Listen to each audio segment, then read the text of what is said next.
Hi everyone. आशा करता हूँ कि आप सब लोग स्वस्थ होंगे।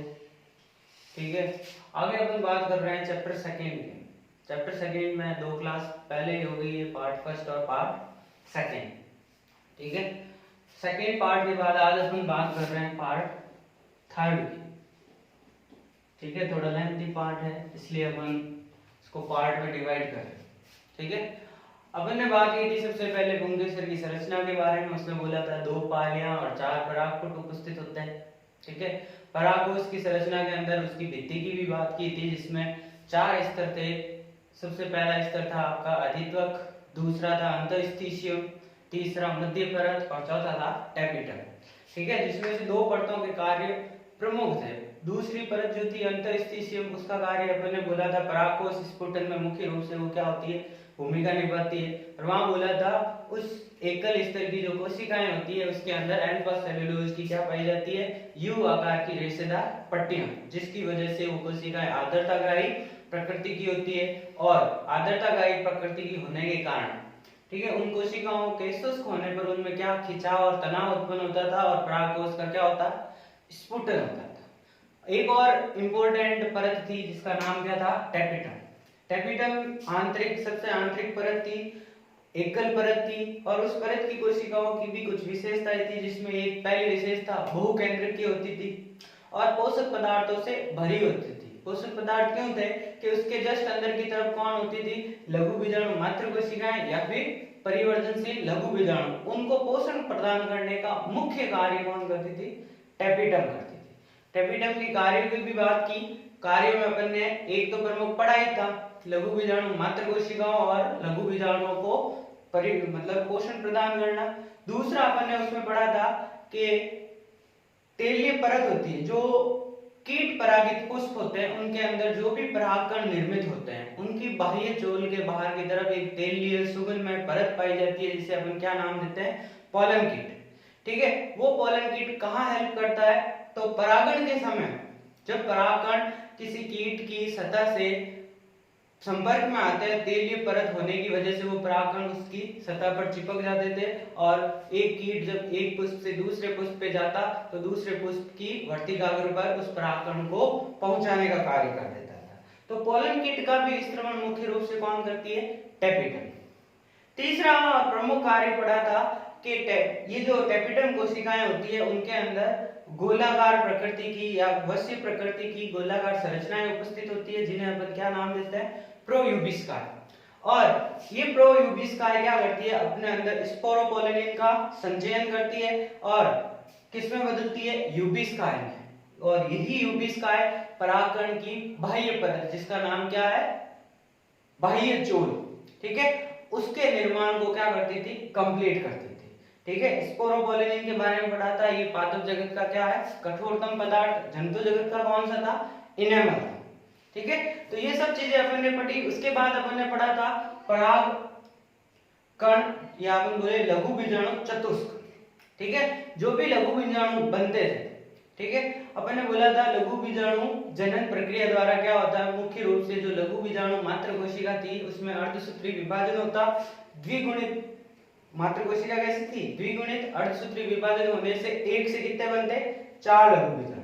ठीक है, और ये जो लघु बीजाणु जनन है उससे संबंधित क्वेश्चन भी बोर्ड में पूछे गए हैं, आपको नंबर दे रखे होते हैं कि भाई 25 लघु बीजाणु मात्र कोशिकाएं, क्या चीज है, 25 लघु बीजाणु मात्र कोशिकाएं हैं, तो उनके द्वारा निर्मित होने वाले लघु बीजाणुओं की संख्या बताओ।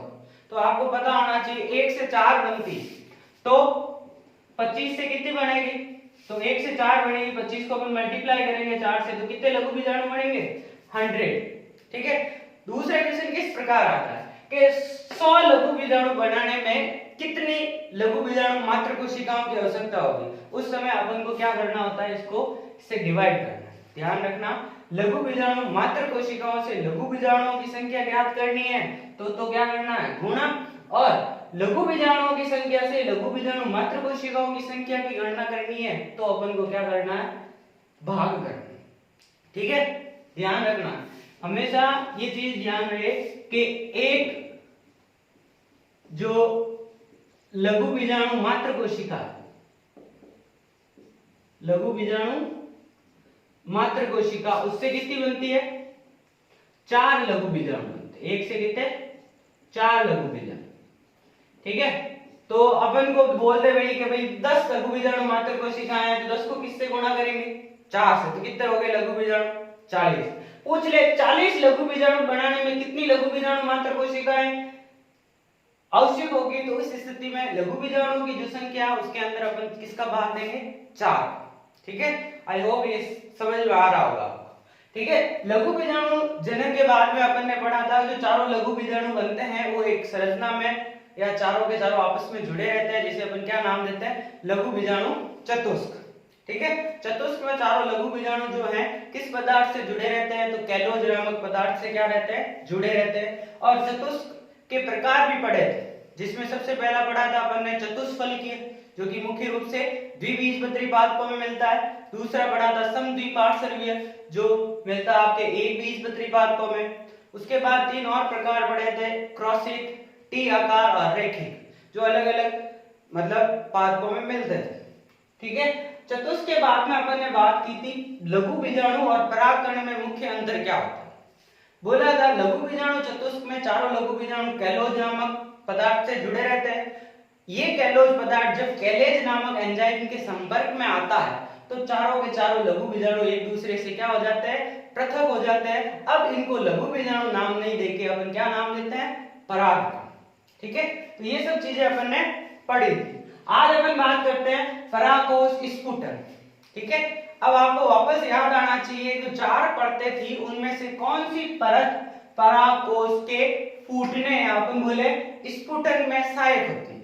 याद करो, दूसरी परत जिसका नाम क्या था? अंतरस्टिशियम। वहां पे क्या मिल रहे थे? अल्फा सेलुलोज की रेशेदार पट्टियां, जिनकी वजह से परागकोश का जो क्या होता था? स्फुटन होता। तो परत का नाम इस स्फुटन के लिए मुख्य रूप से कौन सी परत? परागकोश भित्ति की अंतरस्टिशियम। क्या होता है परागकोश स्फुटन? तो परागकोश भित्ति का जो फटने की प्रक्रिया होती है उसे अपन क्या नाम देते हैं? परागकोश स्फुटन। और फटेगी तभी उसके अंदर मौजूद जो परिपक्व परागकण क्या हो सकेंगे? मुक्त हो सकेंगे। ठीक है, तो स्फुटन के भी प्रकार हैं। पहले तो परिभाषा हो गई, परागकोश भित्ति का फटना क्या कहलाता है? परागकोश स्फुटन। क्यों जरूरी है? कि उसके अंदर मौजूद जो परिपक्व परागकण है वो क्या हो सके? मुक्त हो सके और जनन की आगे की क्रियाएं संपन्न कर सके। परागकोश स्फुटन के प्रकार की बात करें अपन तो उसके अंदर 4 प्रकार, मतलब सीधा सा इसके अंदर क्या होता है? स्लिट, या अपन बोले कि छिद्र का निर्माण कौन से तल से हो रहा है उसके आधार पे 4 प्रकार है। अनुप्रस्थ स्फुटन, लंबवत स्फुटन, छिद्रमय स्फुटन और कपाटी स्फुटन। अगर अपन बात करें अनुप्रस्थ स्फुटन मुख्य रूप से किसमें मिलता है? तुलसी के अंदर। इसकी अपन बात करें तो यहाँ पे ध्यान रखना है परागकोश के जो दोनों पालियां उसके अंदर छिद्रों का निर्माण किस रूप में होता है? अनुप्रस्थ रूप में। और जैसे ही अनुप्रस्थ रूप में फटते हैं यहाँ से क्या मुक्त हो जाते हैं? परागकण मुक्त होते हैं। ठीक है, तो अनुप्रस्थ स्फुटन में परागकोश भित्ति का स्फुटन किस रूप में होता है? अनुप्रस्थ रूप में। नेक्स्ट है लंबवत। लंबवत में ध्यान रखना है ऊर्ध्वाधर स्थिति में, या अपन बोले लंबवत रूप में छिद्रों का क्या होता है? निर्माण होता है, जिससे परागकोश की गुहा में मौजूद जो परिपक्व परागकण है वो क्या हो सके? मुक्त हो सके। लंबवत नाम है तो सीधा सा ध्यान रखना स्फुटन कौन से तल में? लंबवत तल। तीसरा छिद्रमय। ठीक है, यहाँ पे जो स्लिट बन रही थी वो स्लिट नहीं बन के छिद्रमय में क्या होता है कि परागकोश की सतह पर या उसकी भित्ति पे बहुत सारे क्या बन जाते हैं? छिद्र बन जाते हैं। उन छिद्रों के माध्यम से जो परिपक्व परागकण है वो क्या होते हैं? मुक्त होते हैं। ठीक है, ये चीज मिलती है आपको किसमें? मकोई पादप में। लंबवत मिलता है किसके अंदर? कपास पादप के अंदर। नेक्स्ट बात करते हैं अपन चौथा, इसका नाम है क्या? कपाटीय ये अपन बोले स्फुटन। कपाटीय स्फुटन एग्जैक्ट अनुप्रस्थ जैसे ही है, बस यहाँ पे ध्यान रखना है छिद्र का जो डायामीटर है अपन बोले व्यास वो किस रूप में होता है? मतलब व्यास जो है अनुप्रस्थ की तुलना में ज्यादा होता है और ऐसा प्रतीत हो रहा है कि भाई कपाट उपस्थित है। ठीक है, इन कपाटों के खुलते ही क्या हो जाएंगे? इसके अंदर मौजूद जो परागकण है वो बाहर की तरफ मुक्त हो जाएंगे। ठीक है, तो ये थे अपने परागकोश स्फुटन के प्रकार। ठीक है, अनुप्रस्थ का उदाहरण तुलसी, लंबवत का कपास, छिद्रमय का मकाई, मकोई और कपाटी का कौन सा बारबेट। ठीक है, आगे बात करते हैं।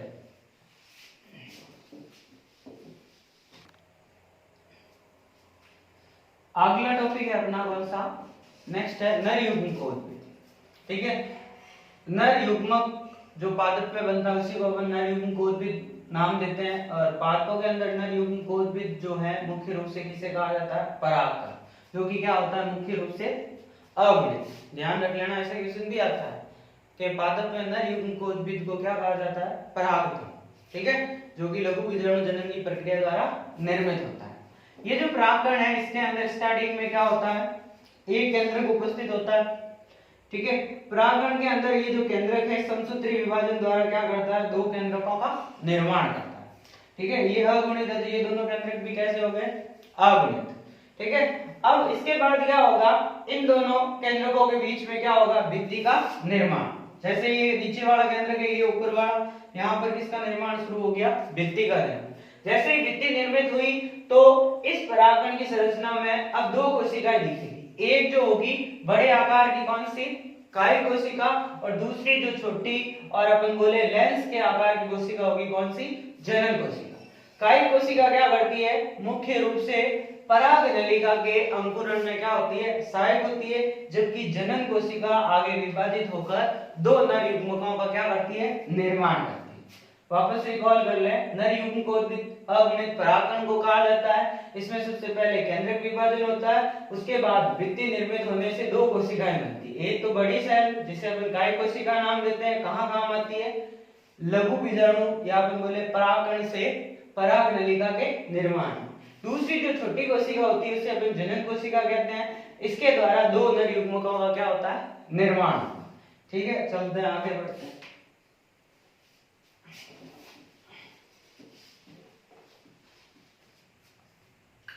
आगे अपन बात करते हैं परागकण की संरचना में। परागकण की संरचना के अंदर आपको ध्यान रखना है, परागकण के ऊपर दो परतें पाई जाती है, दो आवरण पाए जाते हैं। पहला जो बाह्य आवरण होता है जिसे अपन नाम देते हैं क्या, बाह्य चोल। क्या नाम देते हैं, बाह्य चोल। और ये मुख्य रूप से मैंने पहले ही बात की थी कि पादप जगत के सबसे कठोरतम पदार्थ जिसका नाम क्या है, स्पोरोपोलेनिन से क्या होता है, निर्मित होता है। ठीक है, बाहरी परत क्या कहलाती है, बाह्य चोल, जबकि आंतरिक परत जो है वो पतली होती है और उसे अपन क्या नाम देते हैं, अंतःचोल। क्या नाम देते हैं, अंतःचोल। वो है पेक्टोसेल्यूलोज। अपन बोल रहे हैं दो पदार्थों से, पेक्टिन व सेल्यूलोज से क्या होती है, निर्मित होती है। ठीक है, आगे बात करते हैं, बाह्य चोल पूरे पराग अपन बोले परागकण की संरचना में सतत नहीं होती, उस पर क्या होता है, जगह जगह क्या उपस्थित होते हैं, खाली स्थान या अपन बोले छिद्र उपस्थित होते हैं, जिन्हें अपन क्या नाम देते हैं, जनन छिद्र। क्या नाम देते हैं, जनन छिद्र। इन जनन छिद्रों की संख्या या तो क्या होती है, एक या फिर तीन। किस पे, एक परागकण। यहाँ पे जो बनाया है उसमें मैंने जनन छिद्रों की संख्या कितनी बढ़ सही है, एक। या तो एक होती है या तीन होती है। वापस रिकॉल कर दूं, ये होगी पराग की परतें, बाह्य चोल। बाहर वाली परत क्या कहलाती है, बाह्य चोल। कौन से पदार्थ से निर्मित, स्पोरोपोलेनिन। यहाँ पे ध्यान रखना है, बाह्य चोल जो है अलंकृत होता है। अलंकृत का अर्थ हुआ इसके ऊपर कांटेदार अलंकरण या धारीदार क्या पाया जाता है, अलंकरण पाया जाता है। ठीक है, तो ये हो गया कठोरतम पदार्थ पादप जगत के स्पोरोपोलेनिन से निर्मित। दूसरी जो परत है अंतःचोल। ठीक है, आंतरिक परत होती है, पतली परत होती है और मुख्य रूप से पेक्टिन और सेल्यूलोज से क्या होती है, निर्मित होती है। ठीक है, आगे अपन ने बात की थी बाह्य चोल परागकण के ऊपर सतत नहीं होती, उस पर जगह जगह क्या उपस्थित होते हैं, छिद्र उपस्थित होते हैं, जिन्हें अपन क्या नाम देते हैं, जनन छिद्र। इनकी संख्या एक परागकण पे या तो एक होती है या फिर तीन होती है।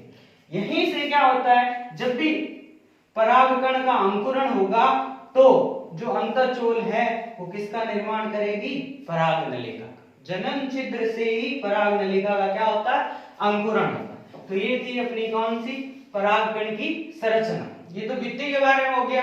अंदर अपन ने बताया था कि वे दो कोशिकाएं होती हैं, एक तो बड़े आकार की कोशिका जिसे अपन क्या नाम देते हैं, कायिक कोशिका। कहाँ काम आती है, परागनलिका के निर्माण। ठीक है, ये जो कोशिका है उसका जो द्विध्रुवीय सघन होता है, एकल केंद्रक होता है और उसके अंदर बड़ी बड़ी क्या उपस्थित होती है, रिक्तिकाएं पाई जाती है। नेक्स्ट, जो छोटे आकार की कोशिका होती है, लेंस के आकार की या मसूराकार की, उस कोशिका को अपन नाम देते हैं क्या, जनन कोशिका। ये कोशिका क्या होती है, जैसे परागनलिका का निर्माण होना शुरू होता है, इसके द्वारा दो नर युग्मकों का क्या किया जाता है, निर्माण किया जाता है। ठीक है, तो ये हो गई अपनी किसकी, परागकण की संरचना। ध्यान रखना है आपको, वीडियो को स्टॉप करके ये नोट डाउन कर लेना अपनी नोटबुक में। ठीक है,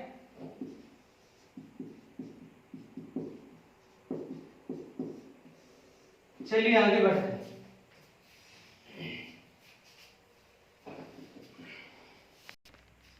नेक्स्ट अपना है पॉलन किट। इसके बारे में थोड़ा सा इंट्रोडक्शन मैंने टेपिटम के कार्य में भी दिया था।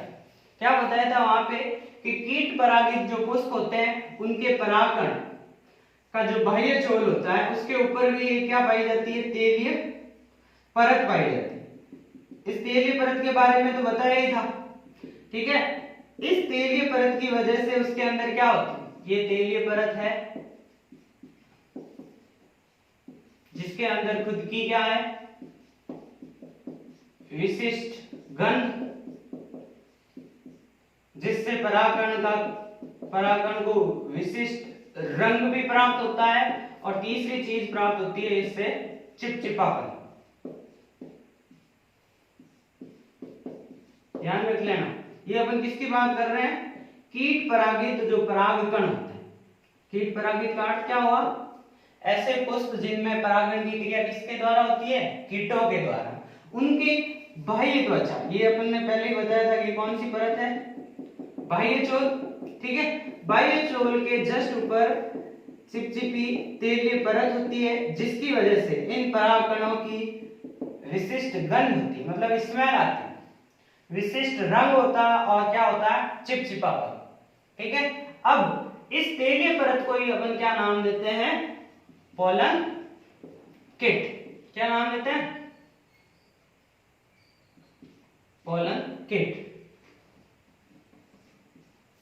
आगे बात करते हैं ये कहां काम आती है। बात करें अपन कहां काम आती है, तो देखो इसकी जो विशेषताएं हैं उससे ही अपन इसके कार्य भी निकाल सकते हैं। विशिष्ट गंध है तो सीधा सा है, कीटों को क्या करेगी, आकर्षित। पहला कार्य क्या हो गया, कीटों को आकर्षित करना ताकि वो पुष्प पर आकर बैठे। अब गंध की वजह से कीट भी आकर क्या होंगे, उससे आकर्षित होंगे।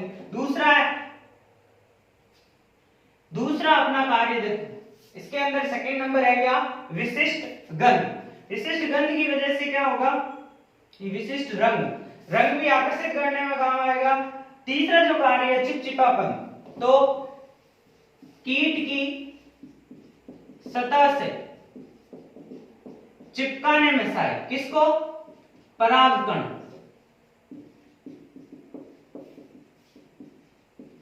चिपकाने में सहायक। ठीक है, आगे बात करते हैं तीसरे कार्य। तीसरा जो कार्य है वो है क्या,